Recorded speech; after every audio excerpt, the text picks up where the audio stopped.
Hi there, everyone. Here's some of us heading away tonight. Your news at 9. The SEK Humane Society takes in several dogs after a state operation. I'm Zach Dodge with the story.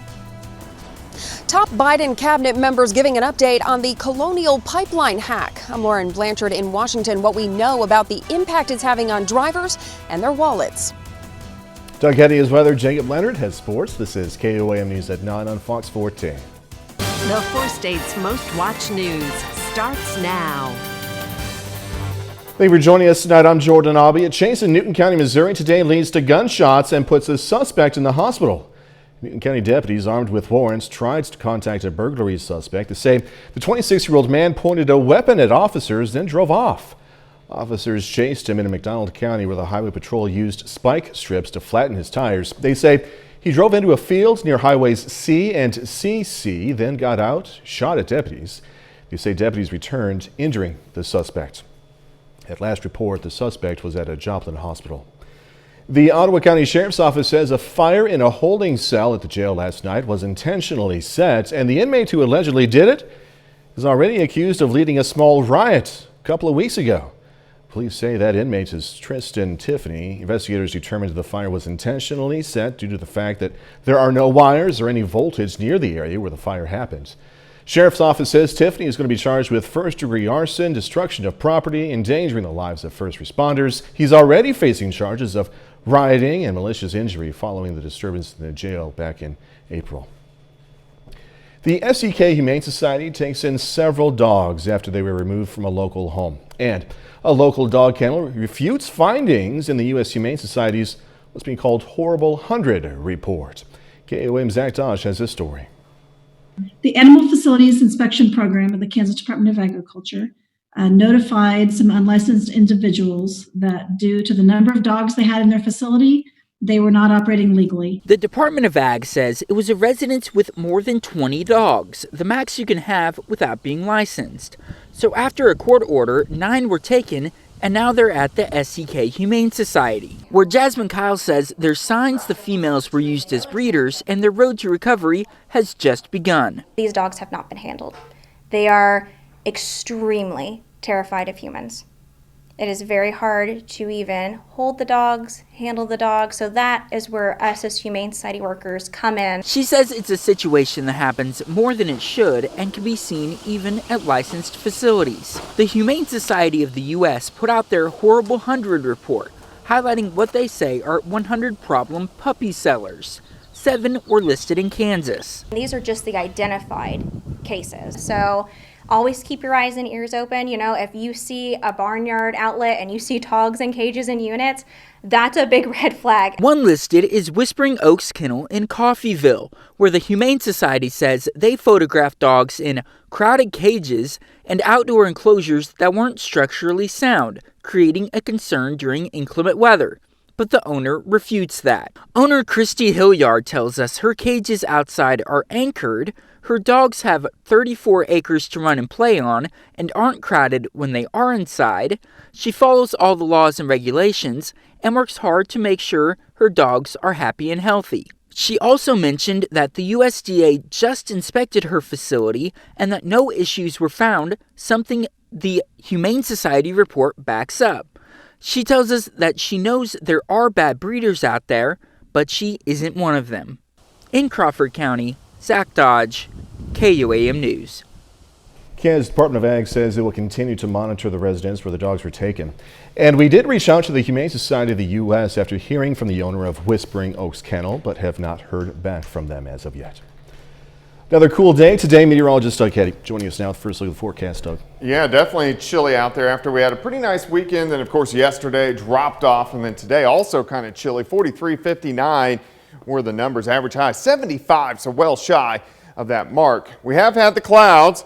Even a few random showers earlier, especially in our southern counties. Not too much going on out there right now. We could still see some random showers picking up as we go through the overnight hours, especially late tonight. But our temperatures are kind of chilly. We're sitting into the mid-50s. We're going to drop back into the 40s later on tonight. When are we going to warm up? We're going to look at that here in just a bit. All right, I have to wait, huh? What's that? I have to wait. Yeah, you do. Huh? You do. All right, Doug. Thanks so much. Missouri Governor Mike Parson announced today the state is ending all federal pandemic-related unemployment benefits. Those benefits included an extra $300 in weekly unemployment payouts. Governor Parson says he's ending the benefits to address workforce shortages across the Show-Me State. Missouri's participation in the programs will end on June 12th at 11:59 p.m.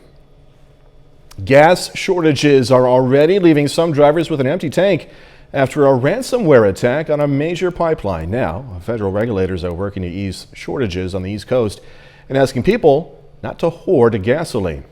Fox News correspondent Lauren Blanchard has this report. Worries at the pump for drivers as gas prices are likely to continue to rise and some gas stations have run out of fuel. It comes just days after the hack of the Colonial Pipeline, a major supplier of fuel for the East Coast. We will have no tolerance for price gouging. Energy Secretary Jennifer Granholm says they expect a decision by close of business Wednesday on when the Colonial Pipeline will be fully restarted. It will take a few days to be up and running.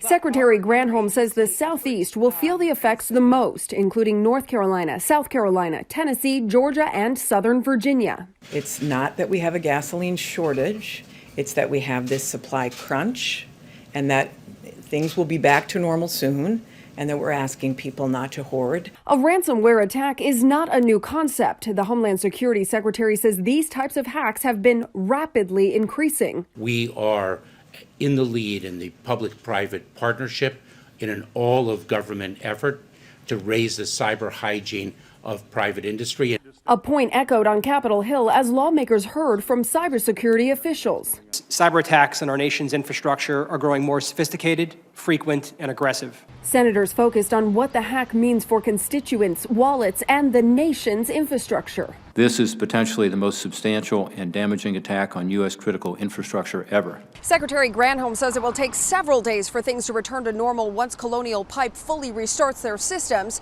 In the meantime, gas prices will likely rise. In Washington, Lauren Blanchard, Fox News. States of emergency have been declared in North Carolina, also Virginia, ahead of gas shortages. KOAM News at 9 on Fox 14. Now it's not time for the break. We got to honor our four-state hero first. KOAM News at 9 on Fox 14 takes this time to honor one of our four-state heroes, Vernon McCoy, served in the U.S. Navy from 1943 to 1945. And we are proud to thank and salute Vernon McCoy, native of Carthage, Missouri.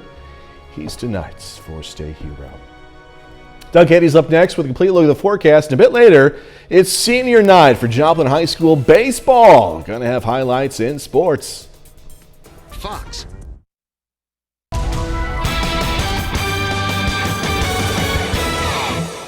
Well, it definitely turned out to be a chilly day for us today. Temperatures only into the upper 50s. We should be well into the 70s for this time of the year. A lot of clouds. Some areas got some showers. Some areas stayed dry. If you lived in our southern counties, those were the areas that picked up some light showers as we went through mainly the afternoon hours. But a great time lapse. Indigo Sky Casino and Resort. Of course, Indigo is just outside of Seneca, Missouri, but still a lot of clouds out there. It's still chilly. Only into the mid-50s yesterday. We dropped back into the 40s, went to 59 for us today. We should go into the 60s tomorrow, which is nice to see, which is definitely going to be a lot better than the 50s, but still kind of chilly. 57 in Chanute, 54 in Miami, Anderson, 55 in Carthage. We have Lamar sitting at 55 degrees. Still a lot of clouds. We're going to really keep the clouds kind of hanging tough throughout the rest of the evening into the overnight hours tonight, but not much underneath the clouds. We have a few little tiny spotty little showers out there, but in general, most of us are staying on the dry side. I do think we'll get some showers that kind of get going, start to pop up a little bit after midnight, but whatever we would see would in a sense be kind of like heavy sprinkles, so just very light showers. And then we'll start to get rid of this fast moving wave. You can see it right here across eastern parts of Nebraska, so it's going to shoot east, and then our weather will start to improve as we go through the next couple days. All right, let's go through time. Here's about midnight, some spotty little showers across the region into the morning hours. So if you are getting up early, you may see a few random showers. As we go through the day, we'll see the clouds kind of breaking up a bit, temperatures at least better than what we have seen. We'll start at 47, 58 by noon, then a high temp right around 63. We're still going to have these kind of northerly winds at about 5 to 10. Tomorrow night, partly cloudy skies once again. Cold, we're going to drop back into the lower 40s. We get a southerly wind on Thursday. This helps us out just a bit. So by Thursday afternoon, we should go into the upper 60s, at least mid to upper 60s for highs, and then we should go into the 70s by the time Friday rolls around. On Friday, we'll reintroduce the chance for some scattered showers, maybe even a few thunderstorms. It doesn't look severe, but our atmosphere gets a little bit more unstable. Saturday with some scattered thunderstorms, into Sunday with some scattered thunderstorms. So some of those could be strong to severe. And then as a front sinks south, as we head into Monday, our atmosphere will become a little bit more stable, and then we go about 2 or 3 days with no severe weather chance. But we are going to see that chance coming back in by the time we head into the weekend. 63 tomorrow, 66 Thursday, 72 on Friday, 76 Saturday, near 80 on Sunday. So at least temperatures get back into the 70s, but we do have to deal with those random thunderstorms. Yeah, I'll take those temperatures. You know, it get kind of cold at night. It is kind of chilly out there. Yeah. All right, we'll see you in a little bit. Thanks so much, Doug. Coming up, a warning from officials at the southern border. Border Patrol agents say resources are stretched thin as migrants continue pouring across the Rio Grande. I'm Bill Malugin in Del Rio, Texas, and I'll have the details coming up. Migrants are pouring across the Rio Grande, and Border Patrol agents say their resources are stretched thin now. This coming as several governors urge the Biden administration to take action. Fox News correspondent Bill Mulligan has more. 5 young migrant girls were found abandoned at the U.S.-Mexico border on Sunday. They reportedly range in age from 11 months to 7 years old, coming from Guatemala and Honduras. A farmer says he discovered them near the Rio Grande River, crying and hungry. Texas Attorney General Ken Paxton says the incident underscores the worsening situation along the border. Seeing all these kids packed in, high risk of disease, being dealt with by the cartels because they don't get here unless the cartels let them. And the only people I think that are benefiting by this humanitarian crisis are the cartels. Large groups of migrants continue to just pour across the Rio Grande in broad daylight, including many who say they're from Venezuela. They're guided over by smugglers and then present themselves to local law enforcement. Border Patrol agents in Del Rio say they're tied up with apprehensions and they need more manpower. The cartels can really gauge where our Border Patrol agents are. They use, an awful lot of scouts and information, and then what they do is try and take advantages of those gaps.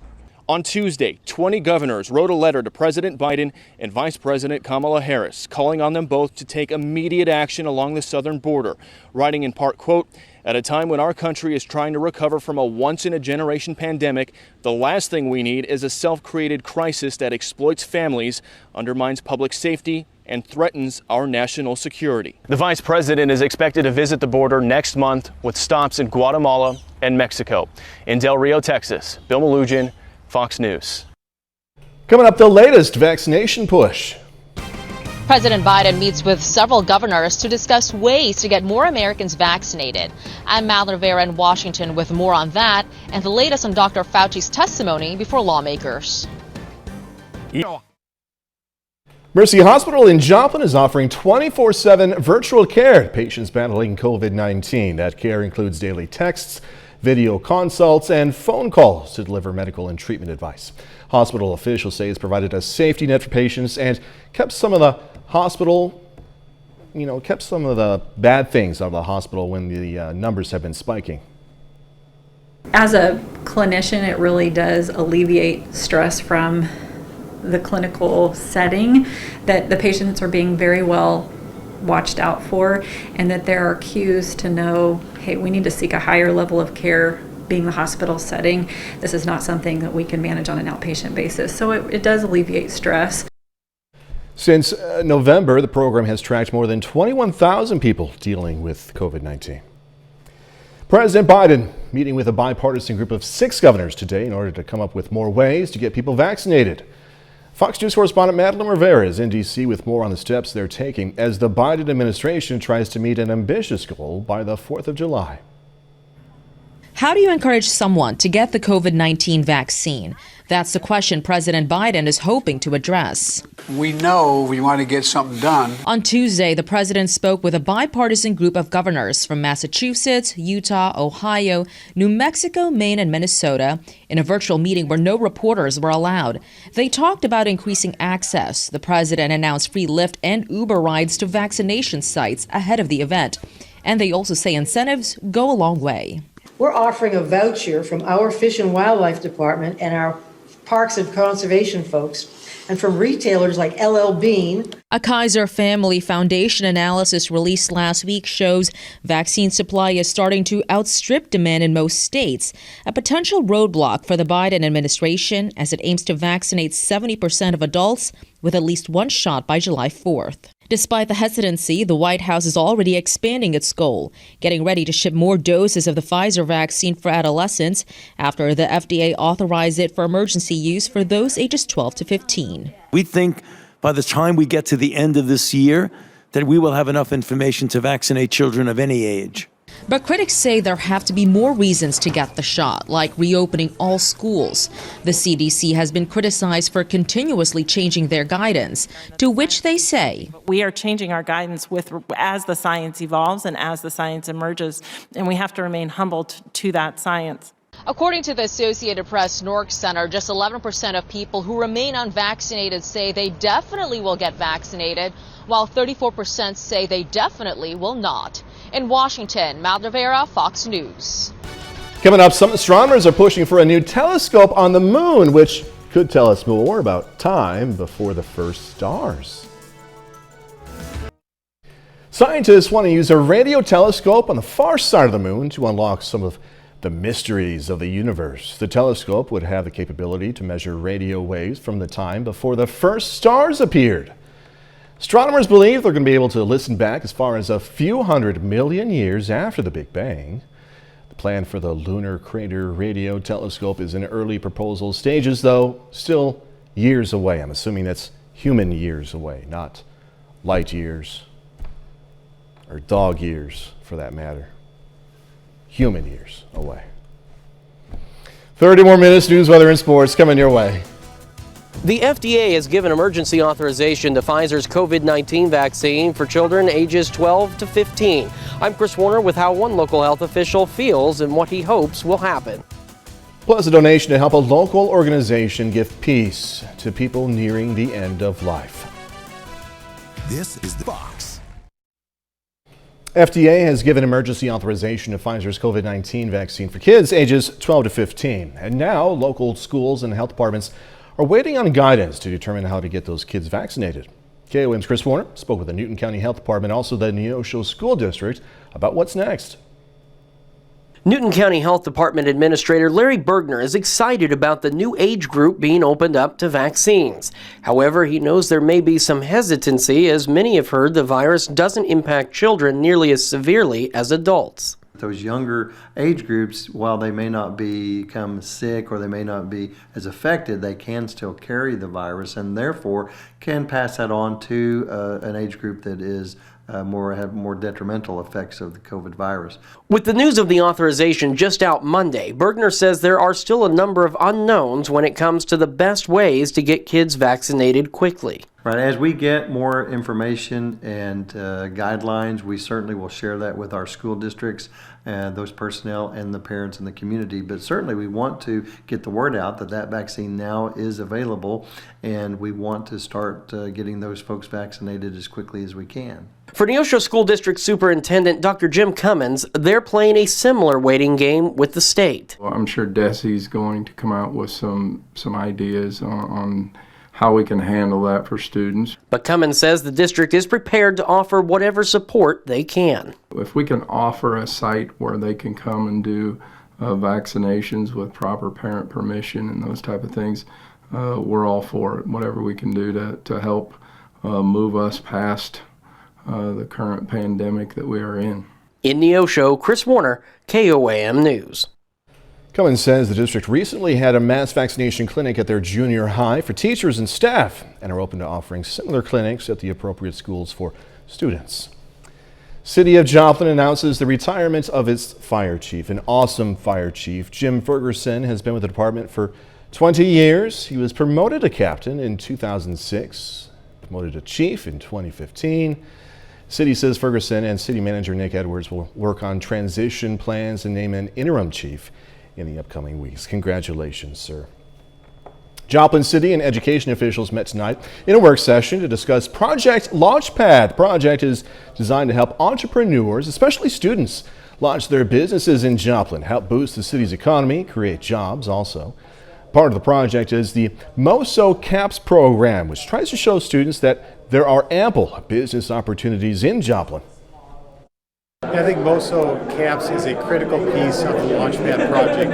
It's all about encouraging our local students to see the opportunities, to stay here for education and for careers. So important to the city of Joplin and our region's future. Officials with the City of Joplin, Missouri Southern, Joplin School District, and the Joplin Chamber of Commerce all partnered for Project Launchpad. Students at the Southeast Kansas Education Center can now get hands-on when learning about solar energy. Heartland Rural Electric Cooperative teamed up with the Greenbush Education Service Center in Crawford County to create 2 solar farms, which will provide a lesson for students. Today, officials hosted a Flip the Switch event to celebrate the completion of the farms. What we find in other solar systems that we put, every school, every utility has their own rates, but this will come in around a 30 to 35% savings for most electric consumers. One of the farms is located next to Greenbush, and the other is located between Erie and Chanute along 160th Road. Chapter of 100 Women Who Care in Jasper and Newton counties today presented a donation to the Solace House of the Ozarks. The Solace House is a nonprofit end-of-life care facility that operates a social model house, but they don't own that house. Well, today's donation is going towards efforts for the Solace House to gain ownership. But we're just here to support them if they need somebody there 24/7 to help turn them, help them, go to the facilities, those kind of things that sometimes are really hard on families that might be working or that might not have the space in their home, or maybe they don't qualify for a nursing facility. 100 Women Who Care donated $2,900 today. Federal investigators are looking into Real Water after the company's bottled alkaline water made several people ill. Over just 11 days, health authorities said 5 children between the ages of 7 months and 5 years became ill, all at risk of needing liver transplants. Health officials say the only common link between all the identified cases was the consumption of Real Water brand alkaline water. The company announced a nationwide voluntary recall 6 weeks ago. Prime Minister Benjamin Netanyahu says Israel will step up attacks against Hamas militants in the Gaza Strip after a series of deadly rocket attacks. Fox News correspondent Trey Yingst has more from Israel. No end in sight to the cross-border fighting between Israel and Hamas militants. It started Monday night, and since then, more than 500 rockets have been fired into southern Israel, causing significant damage and several deaths, despite the Iron Dome defense system intercepting about 90% of the rockets. Israel quickly responding with airstrikes in the Gaza Strip, killing more than 24 Palestinians, including at least 3 Hamas rocket commanders and an anti-tank commander, indicating the military is targeting militant leaders responsible for the attacks. And Prime Minister Benjamin Netanyahu says he expects the fighting to escalate in the coming days. Hamas will now receive blows that it did not expect, and I know that this also involves patience and a certain sacrifice on your part, citizens of Israel. Tensions have been building here for weeks, but they took a violent turn on Monday when heavy fighting broke out between Palestinians and Israeli police at the Al-Aqsa Mosque in Jerusalem. Israel says it was trying to secure the area for a planned Jerusalem Day celebration. But Palestinians claim they're in danger of being cut off from the mosque, Islam's third holiest site. And Hamas says they'll keep fighting and switch to long-range rockets if Israeli forces don't withdraw from the site. We feel that we are so weak when we see all this happening, but I hope that we will feel some power in creating a different reality here. The Israeli military says it's called up 5,000 additional troops as it increases its presence along the Israel-Gaza border. In Ashkelon, Israel, Trey Yingst, Fox News. A bit later, some Golden Globes controversy. The Golden Globes are put back on the shelf. I'm Jonathan Hunt in Hollywood. I'll tell you why NBC has cancelled its broadcast of the annual awards show.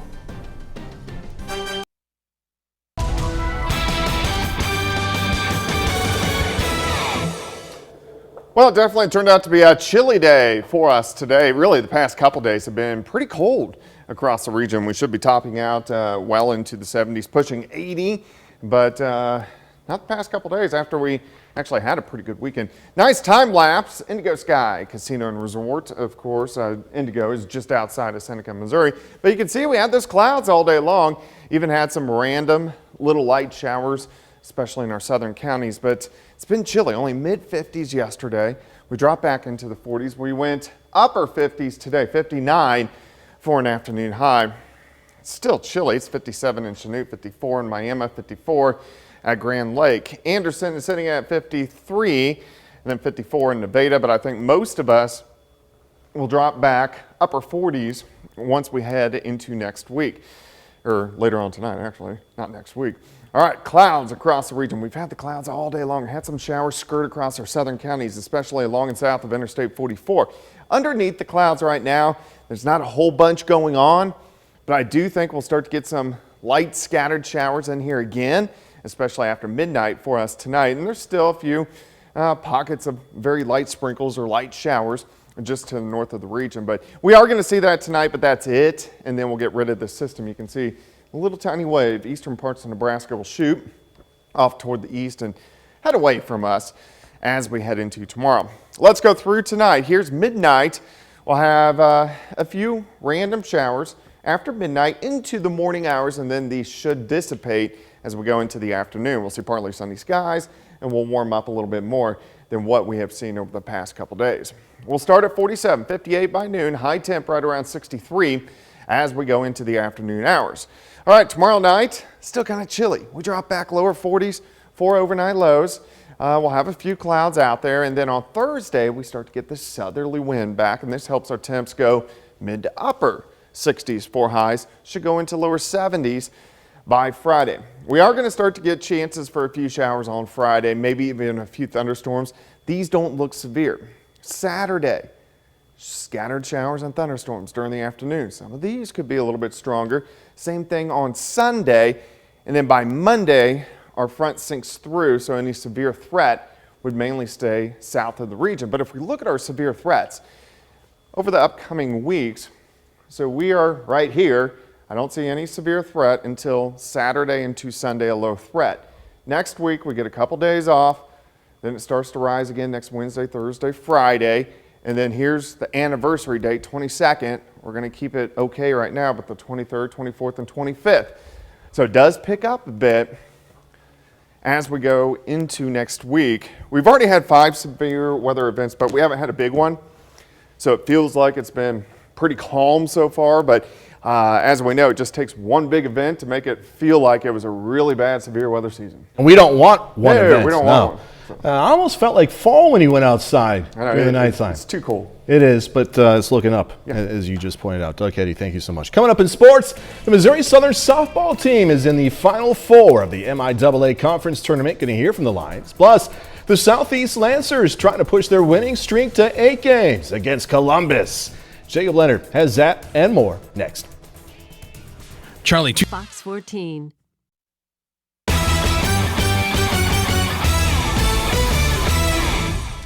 The Southeast Lancers have been one of the best teams in Southeast Kansas all season long. The Lancers are in first place in the regional standings with a 15-4 overall record. Now today, Southeast puts its 7-game winning streak on the line against Columbus. Seth Stover, dude did a lot today. Fights it off into right for the RBI single. Titans up 2 after the first, then Stover doing work on the mound. Check out the pickoff move. Gets the runner flat-footed at first. Stover gets out of the inning with the strikeout. He throws 4 shutout innings, only allows 2 hits. Also got 2 hits at the plate. And the 5th, Landon Midget, goes to right. That scores Stover. Stover, I'm not joking, really did a bit of everything today. Then Colt Ungehauer hammers it over everybody. That scores a run. Ungehauer in there for a double. He drives in 3. Columbus all business today. They snapped the Lancers' 7-game winning streak 11-0. Tonight we came out, Seth threw well, threw strikes, we made the plays, Colt came in and finished, we got our 2-out hits. We still left more runners on than I wanted to, and that's another thing we've been working on is those situational hitting. But tonight we did get our 2-out hits and got our runs in. The Joplin Eagles have won 3 of their last 4 games. Last night they went on the road and beat Glendale 9-2. Now tonight, it's senior night for Joplin. Eagles back home against Lamar. Scoreless in the bottom of the third, David Fiskus grounded to third. Throw to first is in time, ends the inning with a runner on third. On top of the fourth now, Cade Griffith taking off for second. Throw to first allows him to get away. He goes all the way to third, but Kirk Chandler going to catch Rylan Woldridge swinging to end the inning.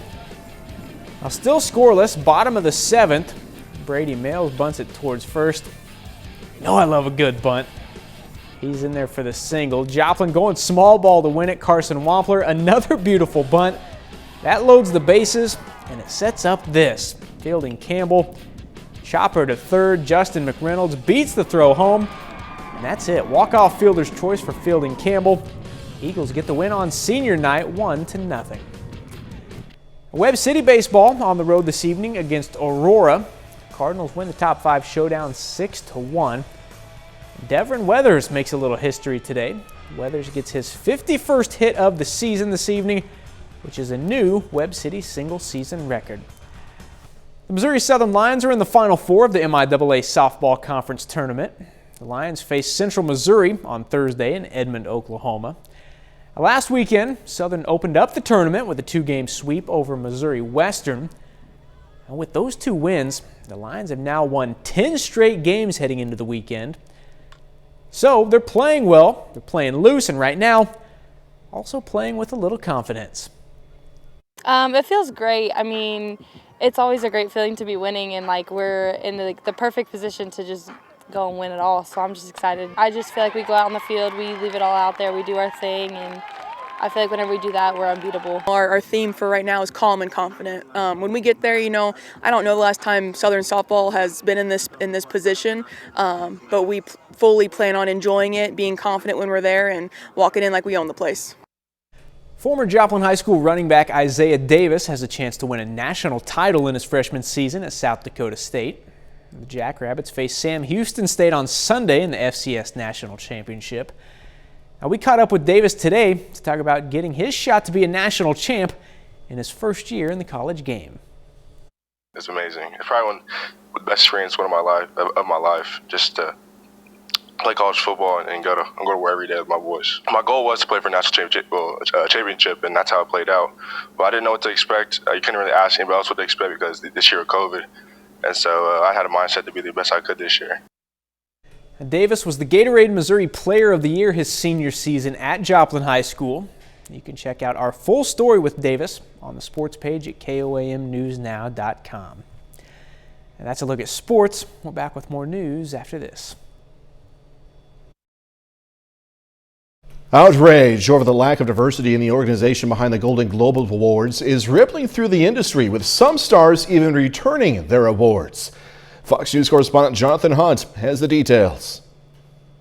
The Hollywood Foreign Press Association is in the spotlight again. On Monday, NBC said it will not air the 2022 Golden Globes following reports about the association's lack of diversity and other ethical issues. An investigation by the Los Angeles Times in February found the HFPA, the organization behind the annual award show, has 0 black members among its roughly 90 voters. The move came even after the HFPA announced a plan to recruit more black members, hire a chief diversity officer, and revise its code of conduct, among other changes. In a statement, the HFPA said, quote, "We invite our partners in the industry to the table to work with us on the systemic reform that is long overdue, both in our organization as well as within the industry at large." But the timeline wasn't aggressive enough for some high-profile stars and streaming platforms. Tom Cruise has reportedly returned his 3 Golden Globe Awards, and Netflix, Warner Media, and Amazon Studios are threatening to boycott the organization unless drastic changes are made. And there's a lot of money potentially behind that brand. I think that could be a great incentive for a lot of people within the organization to make real changes, but I'm not sure they will be able to. The backlash comes as awards show ratings have recently tanked. The Oscars, Grammys, and Golden Globes all hit all-time low viewerships this year. In Hollywood, Jonathan Hunt, Fox News. Coming up, going to check out some reboots and revivals planned for TV and the big screen. What's old is new again is once again a big trend in television. Part of this is thanks to streaming. We'll take a look at some of the most highly anticipated fan favorite shows returning and the various ways they're coming back. Here's Fox's Ashley Dvorkin.